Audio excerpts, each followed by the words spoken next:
இப்போ நம்ம என்ன பார்க்க போகிறோம்னா மட்டன் குழம்பு குக்கரில் எப்படி செய்யலாம் அப்படிங்கிறத பார்க்க போகிறோம். ஃபஸ்ட்டு இதுக்கு முதல்ல இது கடாய் வச்சுக்கிறோம். கொஞ்சம் ஆயில் ஊற்றிக்கிறோம். அதுக்கப்புறமா சின்ன வெங்காயம் வதக்கி எடுத்துக்கிறோம்.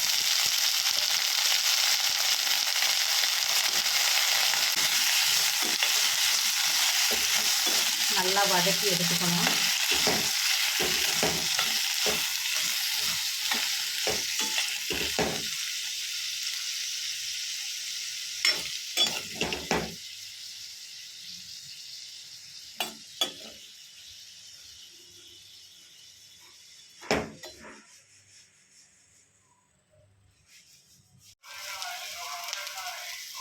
நல்லா வெங்காயம் வணங்கிருச்சு.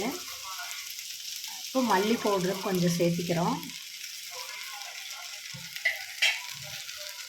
அது கூடவே மட்டன் மசாலா 4 ஸ்பூன் சேர்த்துக்கிறோம். நல்லா வதக்கி விட்டுக்கிறோம். அடி பிடிக்காத மாதிரி வணக்கணும்.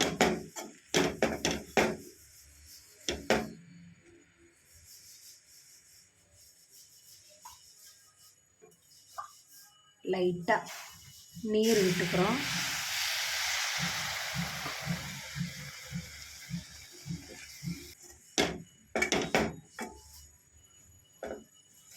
நல்லா அந்த பச்சை வாசனை போக வரல நல்லா வதக்கி எடுத்துக்கணும்.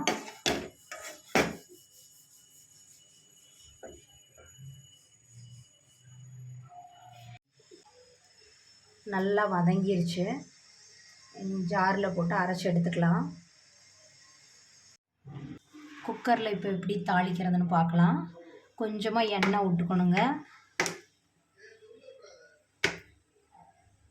3 ஸ்பூன் எண்ணெய் விட்டுக்கலாம்.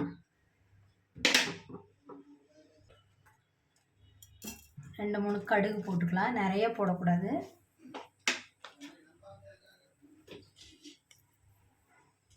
அடுத்து பட்டை, சோம்பு, கிராம்பு இதெல்லாம் போட்டுக்கலாம்.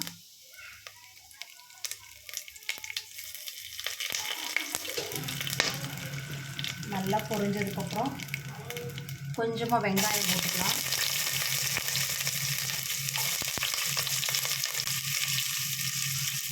ஒரு பச்சை மிளகா போட்டுக்கலாம்.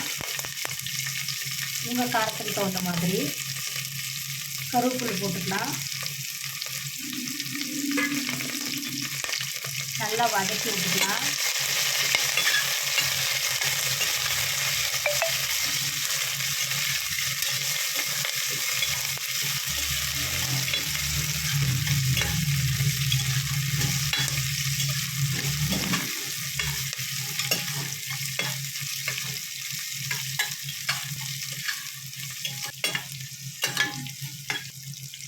வெங்காயம் நல்லா வதங்கிருச்சு.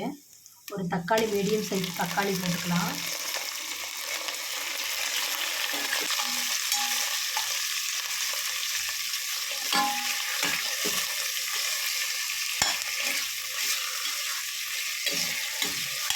நல்லா வதக்கி விட்டுக்கலாம்.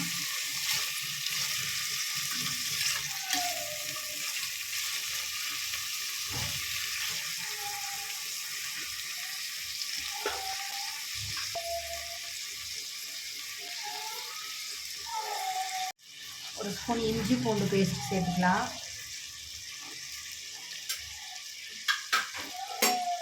நல்லா வதக்கி விட்டுக்கலாம்.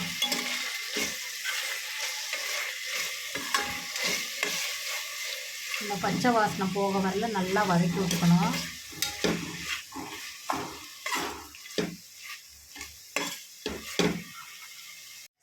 நல்லா பச்சை வாசனை போக வரல வதக்கியாச்சு. 1/2 kg மட்டன் கழுவி எடுத்து வச்சுருக்கிறேன். அதை போட்டுக்கலாம்.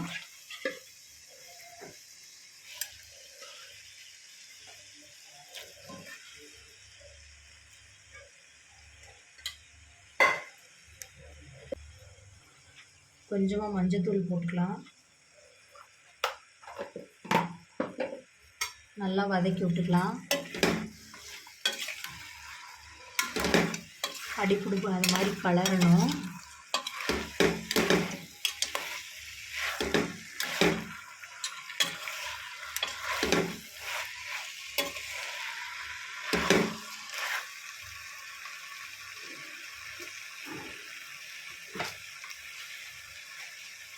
கொஞ்சோண்டு உப்பு போட்டுக்கலாம்.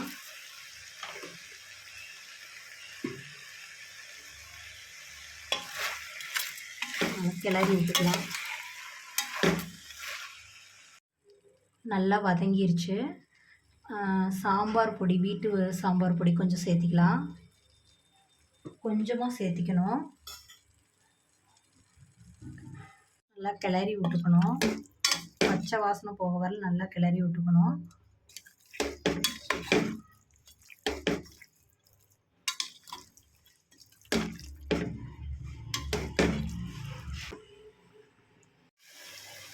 கொஞ்சோண்டு புதினா சேர்த்திக்கலாம். தண்ணி எதுவும் ஆட் பண்ணக்கூடாது. இப்போ அதுலேயே நல்லா தண்ணி இருக்கும், நல்லா வெந்து வரணும். அதுக்கப்புறம் தான் நம்ம அரைச்சி வச்ச மசாலா வந்து சேர்த்துக்கணும்.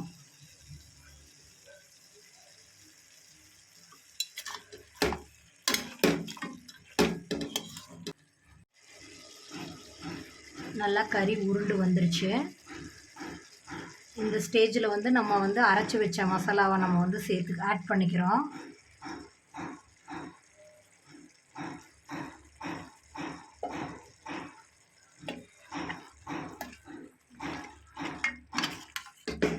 நல்லா கிளறி விட்டுக்கலாம்.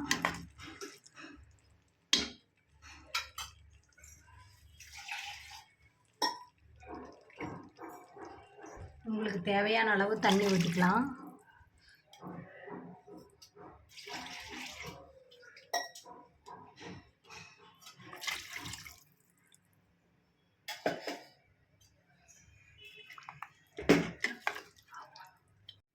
நிறைய தண்ணி ஊற்றிடக்கூடாது. இந்த கண்டிஷனில் வந்து தண்ணி ஊற்றிக்கணும். விசில் வரக்குள்ளே தேங்காய் அரைச்சி எடுத்துக்கலாம். இப்போ குக்கர் ஓப்பன் பண்ணிக்கலாங்க. ஜம்முன்னு குழம்பு ரெடி ஆயிடுச்சு. தேவையான அளவு தேங்காய் பால் ஊற்றிக்கலாம்.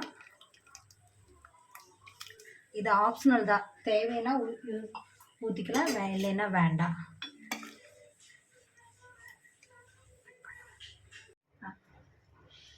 குழம்பு ரெடி ஆயிடுச்சு. லாஸ்ட்டாக வந்து மல்லித்தழை தூவி இறக்கிடலாம். ஹை ஃப்ரெண்ட்ஸ், இப்போ மட்டன் குழம்பு ரெடி ஆயிடுச்சு. கூடவே தயிர் பச்சடியும் சூப்பராக இருக்குது. இது வந்து இட்லி, தோசை எல்லாத்துக்குமே நம்ம ஊற்றி சாப்பிட்டுக்கலாம். ரொம்ப சுவையாக இருக்குது. இந்த மாதிரி நீங்கள் செஞ்சு பாருங்கள். பிடிச்சிருந்தா லைக் பண்ணுங்கள், ஷேர் பண்ணுங்கள், கமெண்ட் பண்ணுங்கள்.